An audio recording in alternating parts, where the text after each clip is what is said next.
Hey, Lux's Junkyard is a music channel now, because this is a really important event in my life. Linkin Park has a new album out, so I'm going to listen to it and then tell you what I think of it as I go along, I guess. Um, I want to do like a review and reaction of this album as I go along. A reaction, obviously, because I'm listening to it for the first time, but also I want to use this as a vehicle to, I guess, discuss my current thoughts about Linkin Park and I guess my thoughts about the band moving forward because it's not just enough to like listen to this album and say what I think of it. Obviously, there's a lot going on with this band, and I think how one feels about the context of this band and this album it's all interconnected. Like how I feel about this album, it depends on how I feel about the band itself and where they're at right now. Does that make any sense? If you don't care about this at all, then I have timestamps in the description that will just go to whatever song when it starts if you don't want to hear me yap about whatever. So before getting into this, let me just explain my connection with Linkin Park and why I feel like I want to explain this and why I want to like do this reaction just to like I guess archive my own thoughts about this. This was the first band I ever like followed as a band. Like they're the first band that I knew was a band essentially. So obviously they mean a lot to me and they've influenced my taste in music growing up. In fact, I would say that Chester Bennington was one of, if not my very first icon or even role model in life, just specifically because I thought he looked really cool. And that's just what I thought I wanted to be when I grew up, when I was like 7 or 8 years old. Like that's how young I was when I got into this band. That's how young I was when I was listening to it. That was 20 years ago at this point, or even more than 20 years ago at this point. So, needless to say, this band is important to me, and also the death of Chester Bennington was something that did kind of hurt me because, again, as somebody that looked up to him, I think it's very unfortunate that his life ended the way it did. I wish things were different. I wish things were better. It does kind of hurt, admittedly. So that's that. It is what it is. As for Linkin Park itself, especially when it comes to like, making new music, I think that's fine. Like I think Linkin Park moving on with a new singer is fine. I think it's okay that they're making music. If they decided to never make music, if they came out one day and were just like, we're done, we're never going to make new music or tour together ever again because Linkin Park was Chester Bennington. Like it's not the same without Chester Bennington, so we're not going to continue it. It's over. It kind of dies with him. I would respect that all the same because it's their band, it's their decision. I respect whatever it is they're going to do. Obviously, I would like the music to be good. If it wasn't good, then I would be upset for those reasons, but we'll see how this album is, I guess. As for Emily Armstrong herself, I'm aware of the Scientology and like Dan Masterson stuff. Admittedly, I haven't like read too much into it. I don't know too much about it. Essentially, I'm not going to make a judgment on that. I'm not going to, lean one way or another. I'm just kind of separating that entirely. But I respect the band for going with this particular singer because I understand moving on and making new music without Chester Bennington. With having someone replace Chester is a very difficult decision, and I understand that there are some people who cannot accept this. That they believe Linkin Park should have stopped. That they're like completely against Linkin Park making new music whatsoever, and all that. And I understand that. The thing is, people deal with loss differently. People deal with these situations differently. That's why I say I would respect the band if they didn't do this, basically. So, I don't think it's fair to just, like, say one way is just objectively better than the other. I'm happy with whatever the band's doing. I'm happy that Linkin Park is going to continue, and I think that this choice of singer works because if the band got a male singer like Derek Whibley was a popular candidate that fans, were kind of what's the word, speculating on or something, or theorizing about. Like, it might make sense musically, but then all it's going to do, well, not all it's going to do, but a lot of people are going to unfavorably compare that new singer to Chester Bennington, and compare them unfavorably. People won't accept that it's not Chester, and they're going to see whoever's replacing him as a lesser version of it. And I don't think that's what the band wants. It would definitely be unfair to whoever that particular singer is. So I get why the band chose Emily Armstrong, because she has a similar set of skills to Chester, but coming from a woman as opposed to a man makes it so much different that you can't just specifically compare her to Chester, because she's a totally different singer. But again, she works for the type of music that Linkin Park is making, so I'm fine with that. So, yeah, I think with that out of the way, we can finally get into the album. I have only heard Emptiness Machine and Heavy is the Crown going into this. I know nothing else about the album. I know they released at least one other song before the album came out. I chose not to listen to it because I was going to do this reaction. So, yeah, this first one's an intro, so I guess it's just 20 seconds, then it goes to Emptiness Machine. So, not really going to say too much about this. I'll just let it play, and we'll go into Emptiness Machine. Oh, wait, your first... Oh, she was probably saying, like, oh, your first band was called Zero, and that's why it's... Aha, get it? I get it! I understand that reference. I'll kind of talk over this because I know I've already heard this song before. So I'll just say that this song's, like, okay to me. This and Heavy is the Crown I thought were just alright songs, maybe within expectations. Like, you know, this kind of being the revival song. It's like, here's what you would expect from Linkin Park, especially a rock song that Linkin Park is making and hopefully making into a big single. Like, it's dramatic, it's got these kind of sad melodies, but it's also really simple in its composition. Yeah, the Emptiness Machine. So, like I was saying, it's a very, like, I would say that this is like a template Linkin Park song, at least if they're going to lean more into their rock direction, as opposed to like their hip hop or their pop kind of styles.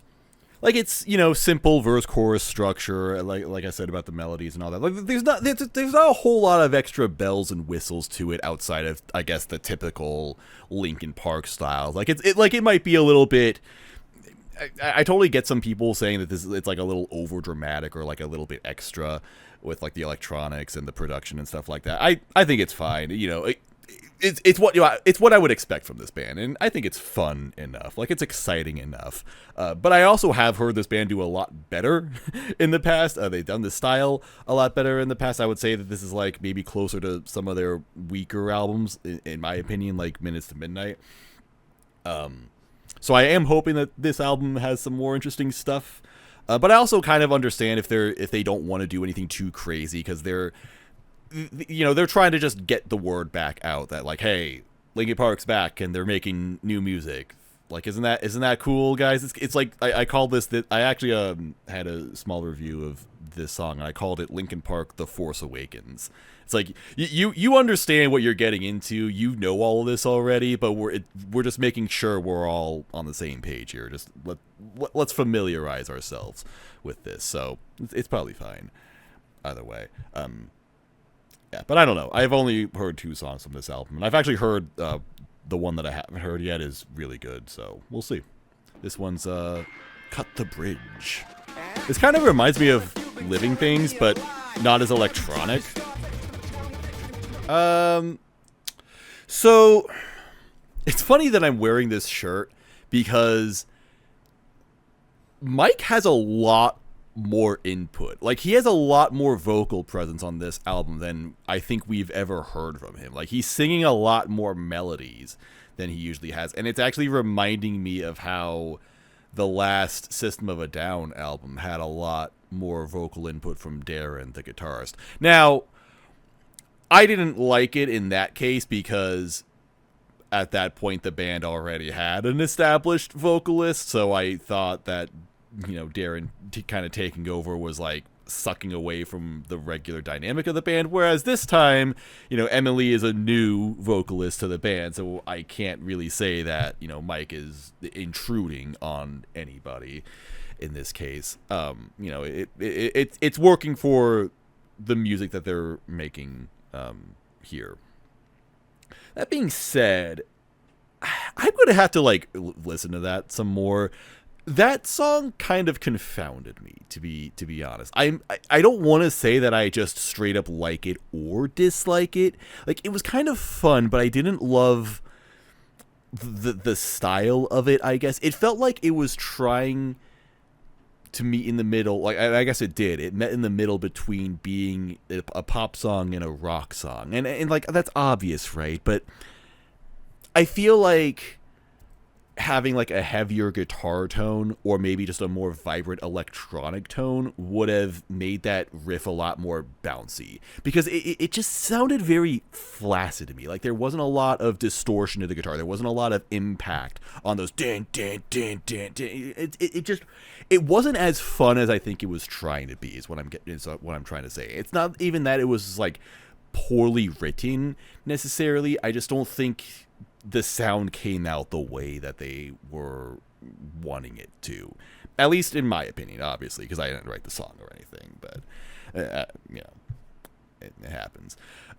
So this is Heavy is the Crown. Like I said, I've heard this song before, so I am aware of it. This is basically just Faint, but like made in 2024, I guess. Faint reprise.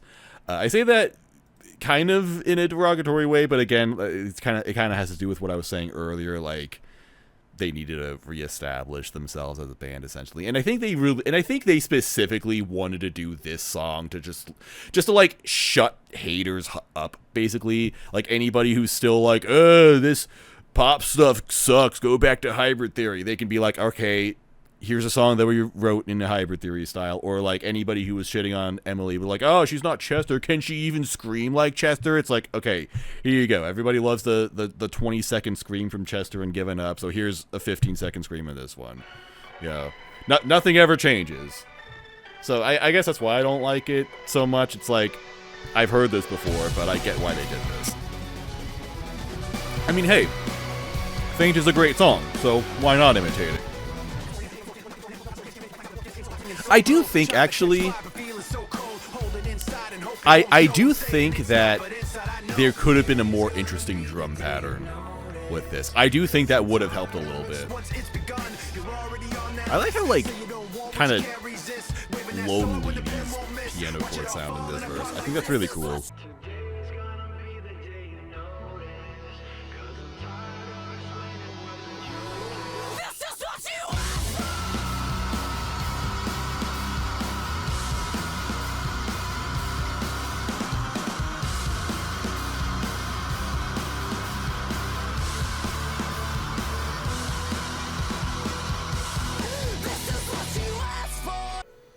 Yeah, Heavy is the Crown. I mean, it's fine. Like, I was kind of... I'm sorry if it seemed like I was shitting on the song earlier, because, like, those are my criticisms of it. But it's a fine song. Like, I don't dislike it or anything. I actually do kind of like it, so, yeah, that's fine. So, this next one's Over Each Other. I believe this was the third single. I think they released this a few weeks ago, or a couple weeks ago, and, like I said, I everything from this point on, I have not heard at all. I haven't even heard snippets of it or anything, so I'm going into this completely blind. Ooh, I wonder what they'll do. I wonder what the rest of this album's gonna sound like. See, this is actually one where I do like the guitar tone, even though it's so electronic. I think it works for what they're doing here. You know, this is such a real thing, though. Like, you ever get into a fight with somebody and then they drive to work or something, and it's like, oh man, I hope they don't get into like a car accident, because like, imagine if that was the last conversation I had with them or something. Like, I think a very specific situation that a lot of people fear in their lives. I hope this wasn't inspired by real events. I think I got lost in that video somewhere with the way it ended. It seemed like a little bit of a twist there. Anyway, that song was fine. It's good that I guess maybe I was actually wrong about the whole System of a Down comparison, because Emily has a song to herself, essentially. She's the only singer in that song, so that's cool that, she does have more vocal input, I guess, on maybe some of the like non-singles. Like maybe they wanted to show off the songs with Mike first, just to like maybe ease the transition a little bit more. I don't know. It's fine either way. I mean, the song was like fine. It's just I kind of feel like I'm repeating myself. It just wasn't like that interesting to me specifically, but it's fine for what it is. I'll just leave it at that. It's fine. Okay, hang on. What a sequence of songs this is. Mike is yelling at me. Mike, stop yelling. I'm scared. Thanks, Mr. Han. Okay. Huh. So, I'm not sure how I feel about Mike's parts. Like, I'm sorry, Mike, but even though I said I'm scared earlier, I was actually like being super sarcastic. I actually thought his yelling sounded kind of weak. Like, I feel like it should have been harsher or like more aggressive than it really was, if that makes sense. I'm sorry, but that like. Yelling in rap songs is not really a new or novel thing anymore, so there are guys who will like really scream the shit at you. Scream the shit at you. I was trying to. What a stupid thing I just said. It's interesting though. It's new. I will say that it's new, so maybe I have to give this some more listens, and maybe I will appreciate it a lot more. I do really like Emily's parts there, especially when she especially at the end when she's like, "Oh gosh," like the way her voice was breaking. How did she even do that? That was cool as hell. But then also that part, like in I guess the break where she was doing that as well, but like a little bit more weakly. It's like, dang. That was like some actual fearful stuff right there. So really, really cool stuff there. And yeah, just a short metal rager. That's actually pretty cool. Pretty cool to see, this new version of the band doing something like that. So yeah, you know what? That's my favorite song so far. That's definitely one I will want to revisit outside of the context of the album. So. All right, this is getting better. Let's move on to Overflow. Is this going to be like a instrumental song? Is this going to be like a Han Solo song? I didn't mean to make a pun, by the way. I just meant like a solo Mr. Han song. From the wide sky to a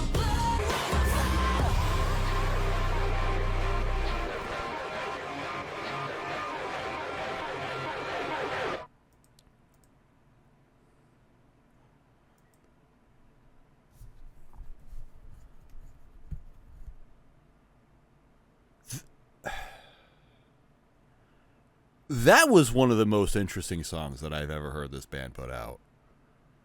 Okay. You know what? Linkin Park, I was saying like, oh, I sure hope there are more interesting songs than Emptiness Machine on this album. Okay, someone cooked there. I will say I don't know like how much I like that, but I was pulled into it. I'm interested. I'm kind of like not saying too much because I feel like I just need to like listen to that more. Like they really went for something different and weird, and I really like that. I really like this band has such a lot of weird, quirky, unique talents. Like both as musicians and as visual artists. Like I also should want to mention like the visualizers. The visuals for this are awesome. Like I'll admit, like something I'm going to admit is that I've actually been a little bit like turned off by like I was kind of cynical about this iteration of Linkin Park because I really didn't appreciate how they went about the 20th anniversary of Meteora and the Paper Cuts collection, because they were doing a lot of like AI music video type of stuff, and I'm just like, no, why would you do that? And I didn't like the new songs that they put out, the deep cuts or whatever you want to call them, QWERTY and I don't remember what the other new song on Paper Cuts was called, but you get what I mean. I just wasn't a fan of all of that. So, I was a little bit worried that, like, oh, maybe the art's going to suck for this. Maybe they're going to keep doing some AI garbage. Like, I don't know who made the freaking...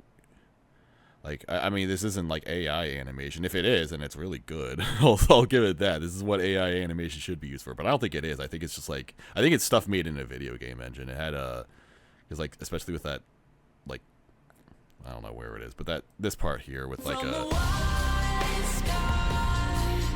Like, I'm pretty sure they've actually used that in, like, video game engine showcases and stuff. Anyway, it doesn't matter. I just wanted to compliment it. Very cool looking stuff. See, this is the stuff I come to Linkin Park for. It's like Linkin Park to me is much more than just specifically a band. I've actually considered them more like a brand. And I don't necessarily mean that in the cynical, like, capitalism kind of way. Even though I get it, Linkin Park's in a lot of pop culture stuff. It's so, although it's really funny to me how people were, like, yelling about the League of Legends tie-in, like, oh, Linkin Park's selling out, they're money-hungry Mike Shinoda. It's like, motherfucker, this was the Transformers band.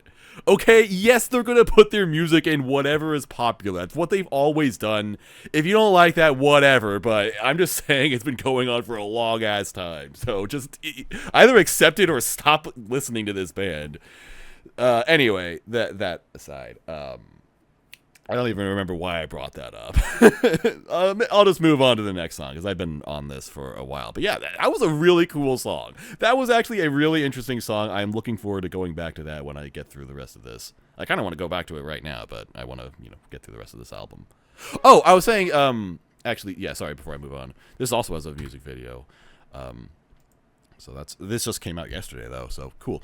Anyway, I was saying Linkin Park is more than just music to me, because it's also been that their album art has looked really cool. Their music videos have looked really cool. Their stage shows have, their concerts have always been really great. They had that, I guess it still probably exists, Linkin Park Underground, their fan movement and stuff like that. Linkin Park's just always been very interesting to me. It's always been much more than the music. So even if I'm just saying that, like, oh, the music's just all right, just understand that there's more to appreciate with this band. So, yeah. Anyway, Two-Faced. Okay, where are we going with this?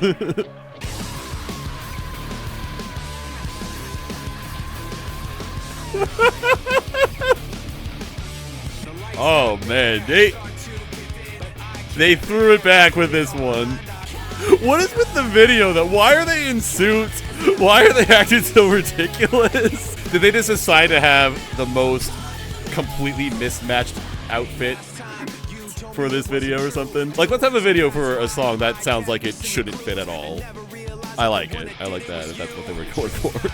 Who do you think had the most fun making during the filming? That, would it be fair to say that felt very Limp Bizkit as well, especially with just how, like, goofy they were in that video? Like, this was big Limp Bizkit energy, in my opinion. But yeah, that was definitely the most Hybrid Theory ass song I think Linkin Park has put out since Meteora or something. Because it's not just that, Mike's rapping and their edgy vocals and stuff like that. It's like, I don't really know how to explain it, but the melodies just felt familiar in that Hybrid Theory way. And the way, like, Mike's flows in his verses just felt, the same in, like, Hybrid Theory and Meteora specifically. I don't know how to, like, explain why, like, this song felt so much more Hybrid Theory than, I guess, the others. And it's not that it just, felt like a carbon copy of Hybrid Theory style, because, like, there's a much cleaner production in this, which I actually don't prefer. I wish they kind of, made the guitars, again, a little more distorted, a little more, like a little less polished and stuff like that. It should be a little more unhinged, That's supposed to be nu metal, in my opinion, especially like early 2000s, late 90s nu metal. Like, it was all about being gritty and edgy back then. But yeah, that was definitely, that was fun. if nothing else, that was a fun song and I think a nice, worthy throwback. So next is Stained.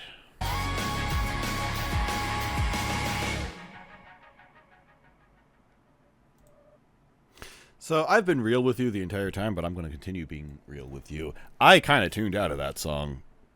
I guess that would be my opinion on it. I wasn't very hooked on it. Yeah, I didn't like it much. Sorry. I don't even really know why specifically. It just wasn't interesting to me. Like I think that was the most. I think that was the least interesting song on this album. The one where I'm the least like the one I was least pulled into or interested in. Like I don't really even have much to say about it specifically. Sorry, I'll just move on. Iggy. I don't know what this is. I'm assuming this is an acronym. Maybe they will teach me this. I gave you everything I have. There we go. That song, like, you know, the other songs, I liked some things about, but it's another one where I wish I got, like, a little bit more. Like, you remember, do you know how really chonky the guitar sounded in The Hunting Party? That's what this song needed. This song needed those guitar tones to come back. They needed to be, like, really freaking just thick, because the instrumentation itself just isn't that interestingly written. And I kind of say this about like a lot of Linkin Park songs in general. Like I wouldn't come to Linkin Park for like really complex riffs or whatever, and that's fine because I think that they can make up for that with their production styles, with their song structures, sometimes things like that. That's why I've been like really encouraging them to get like more like out there, more unique and creative with songs like Overflow. I think that really weird one was.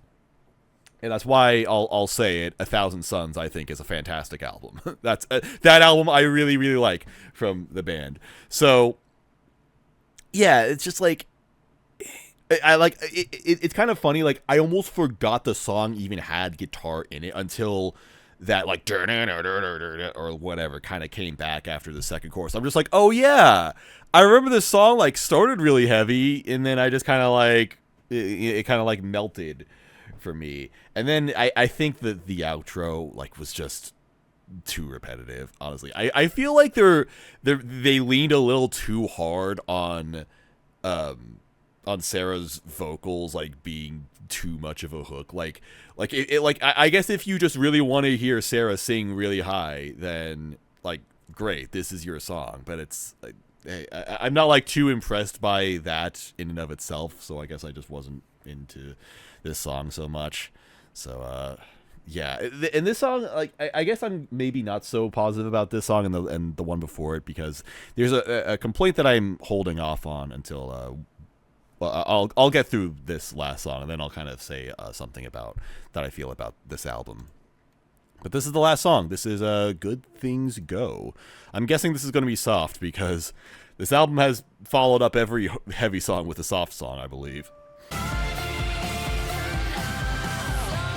I think if I tried singing that, my neck would literally burst with like blood and shit.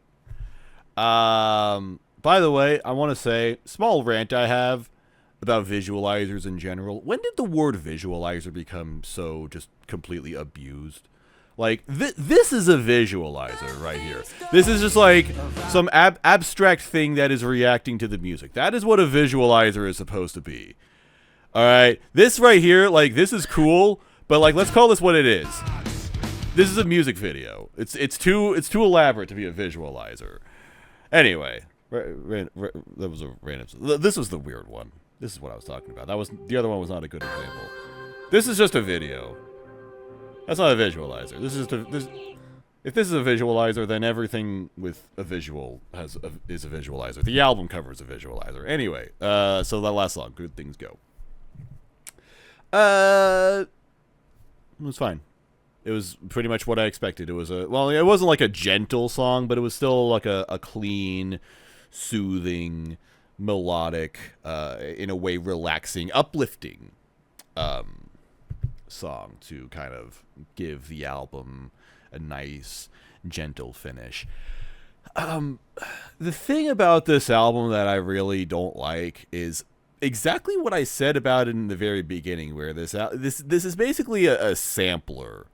Like this album it's almost more like a mixtape, where it's just a bunch of different ideas that the band has, and they just put it into one sort of thing. And that's like you could say that for a lot of albums, I guess, but like the array of sounds on this album is so diverse. It doesn't feel like there's any particular theme or just really anything kind of connecting it all together, aside from the fact that it's all the same people who made this music. So that's kind of my thing. Like, I would prefer listening to albums start to finish as opposed to just simply having songs that I want to pick and choose from. I mean, I'll do both anyway. Well, I'll do the latter no matter what. The former I'll only do if I, really like the album start to finish. And unfortunately, I can't say I do like this album too much start to finish. I think that the last few songs were actually pretty weak in my opinion. Like, I don't see myself really coming back to the last three, just for the sake of listening to them. I do really like that middle section, that mid section of specifically Casualty, from that song to Two-Face. Like, I thought those were three really, really good songs. So I will consider this album a W for giving me those songs at the very least, and I do hope that this is like I hope my theory on this album and like where these guys are going to go next, I hope that comes true. Like, where I'm saying that this album is meant to just refamiliarize people with the band, just to be the first step of, being this new version of the band. And then I hope that album 2 of this iteration of Linkin Park, it does one of two things. Either it just becomes more creative and interesting overall, or they just have one specific style that they really hone in on. Like if they want to just go all the way back to like nu metal and make a full album that's just straight up nu metal, I think that would be cool. If they want to just make, a pop album or something, that would be, whatever. They're entitled to do what they want, but I just don't love this. I don't love the idea of having like a metal song and then a pop song and then like, some weird kind of glitchy song, and then it's just all over the place, and it just like, again, I wouldn't listen to that like start to finish consistently, because I just don't really feel like it's all connected together. It doesn't feel cohesive. Is the thing. But hey, you know what? I'll say this: it's not a bad album. I already, my initial impression is I think I definitely like it more than One More Light, because I don't like that album at all. I probably would consider it to be better than Minutes to Midnight and Living Things, at the very least. I don't know if I'd put it higher than any other Linkin Park albums, but I mean, hey, it's better than it's better than some of their pre-existing material. So I'll give it that. I think at the end of the day, like, as someone who, I never really said this, but like, I did mention that Linkin Park was very important to me at a younger age, and over time I think that importance kind of, it diminished. Linkin Park to me is not as important as it was to me 20 years ago, essentially. So I guess I'm not as enthusiastic about their music as I would be 20 years ago, or even like 10 years ago, really. So I guess all I'm really asking for Linkin Park at this point is just please don't make music that's embarrassing. Don't make music that would make me embarrassed to be a Linkin Park fan, or even like an old Linkin Park fan or whatever. So this album, if nothing else, did that. It wasn't bad. It was fine. Was it amazing? No, it wasn't amazing, but you know what? Maybe they weren't expecting it to be amazing. Maybe the point of it wasn't to be amazing. The point of it was just to simply exist, and it's a success for that. So it does have some good aspects of it. And who knows? Maybe my opinion of it will strengthen. This was just one listen of this album. I'll continue to listen to it, at least over the next couple of weeks as I just go about my life. But yeah, that's how I feel about it now. So solid album. Good job, guys. Looking forward to whatever you're doing next, and that's going to be it for this. So if you enjoyed this reaction, I don't know if I'm ever going to do this ever again. So, bye.